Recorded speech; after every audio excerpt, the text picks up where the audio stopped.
In this video, I'm going to show you how to find the best areas for Airbnb on AirDNA.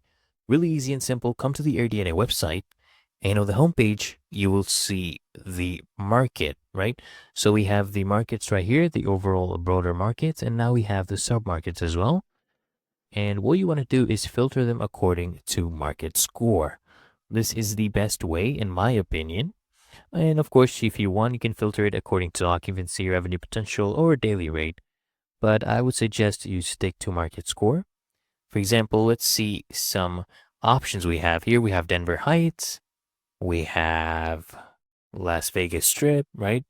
We have Midtown St. Louis. So let's go ahead and look at Denver Heights and Midtown St. Louis.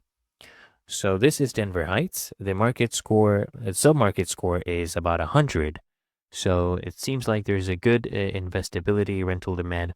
The revenue growth is really good. So compared to last year, last month, the revenues have been increasing, okay? And the seasonality has a good score, which means that it doesn't fluctuate much, right? The demand is very stable throughout the year. Let's look at this one on the other hand. This is a Midtown St. Louis. As you can see, the seasonality score is 58. It depends on seasons, okay? This one really depends on seasons, but Denver Heights is pretty stable, okay, throughout the year. And as you can see, the annual revenue has grown by 31%. Wow. And occupancy rates have been increasing by about 13%. Average daily rates, basically how much hosts usually charge people to stay per day, it is about $162. Even that has been increasing. They have 550 listings, 20% growth, and as you can see, most of them are 2 bedrooms and 3 bedrooms, which is interesting. Usually it's only 1 bedrooms. So you want to go ahead and focus on either what works, or you want to find a gap in the market and try to cater to that. Maybe you can go ahead and provide more 1 bedrooms, because usually most areas have a higher percentage of 1 bedrooms listed. So you can go ahead and maybe take advantage of that. Rental growth, it has been growing by 19%. The active listings have been increasing. So you can come here as well, scroll down, and see the occupancy rate is good, 61%. I mean, it's decent. It's good. So length of stay, 2.9 days on average. People stay about 3 days. And booking lead time, people book about 20 days in advance, right? And you can see right here, the average monthly occupancy.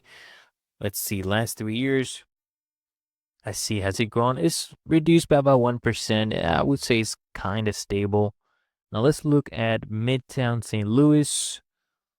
I mean, annual revenue has increased, but not that much. I guess it is almost at par with inflation, I would put it at. But okay, occupancy rate has increased, and average daily rate has actually been decreasing.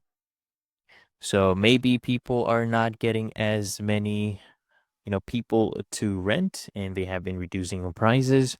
And as you can see, this is a small market. It has only 25 listings. Maybe you could take advantage of this.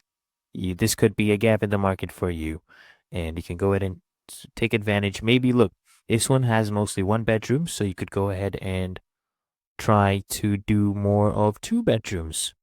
Maybe that is the gap in the market right here. Or you can go ahead and do 3 bedrooms. And rental growth has also been increasing. And you can go ahead and, of course, look at the other different graphs to make your decisions. Really that easy and simple, guys.